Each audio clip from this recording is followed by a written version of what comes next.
Tanaman umbi porang di daerah dataran rendah, khususnya Bali Utara.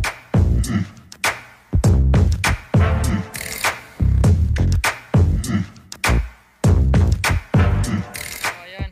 Ya, selamat sore, Pak Andri. Nah, ini kan udah ada di lahan yang ketiga nih. Ya, Saya lihat. Terus kebetulan lagi dipangkas juga nih, lagi dicukur ya. rumput-rumputnya, tapi ini masih ada yang hijau-hijau.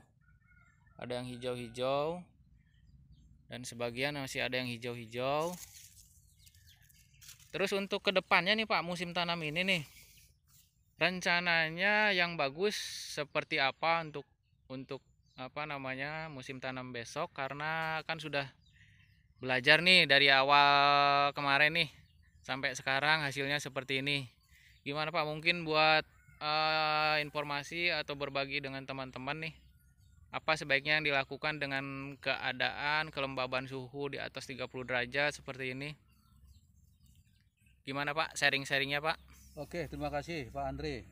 Saya memberikan sharing pengalaman tentang penanaman umbi porang di daerah dataran rendah, khususnya Bali Utara, di mana curah hujan yang sedikit, kemudian daerah panas, suhunya antara 30 sampai 35 pada siang hari, kemudian curah hujannya sedikit, tanahnya pun termasuk tanah yang kurang bagus, sehingga untuk yang berikutnya saya tetap menyarankan kalau misalnya menanam di daerah panas, daerah dataran rendah, sebaiknya dia tumpang sari.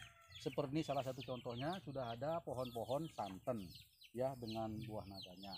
Ini pun masih kurang, sehingga rencananya saya akan mencoba juga untuk mendapat dia perlindungan dari sebagian, saya akan coba menggunakan paranet.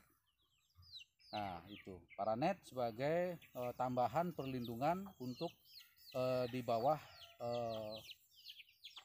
pohon santan yang ada. Kemudian jangan lupa juga di daerah panas ini tentunya kita persiapkan, kalau kekurangan air kita harus siap cadangan airnya. Ini seperti Pak Andri lihat, ini kalau misalnya setelah penanaman paling tidak dia 3 hari tidak ada hujan, nah kita siap harus disuplai dia dengan menggunakan sistem irigasi tetes atau drip tetes. Jadi dia keluarnya kecil-kecil langsung menuju ke akarnya.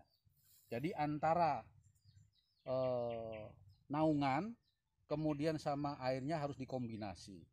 Plus karena ini lahannya juga sudah kurang gersang, saya akan mencoba juga strateginya adalah, karena gulmanya dilihat sini Pak Andre agak cukup lumayan juga. Yo.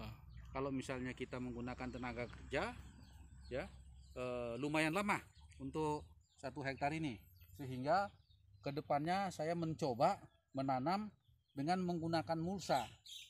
Jadi dengan mulsa penguapan air di daerah panas dia tidak terlalu tinggi, sehingga dia kelembabannya di dalam mulsa itu cukup. Kemudian yang kedua, kesuburan tanahnya juga terjamin karena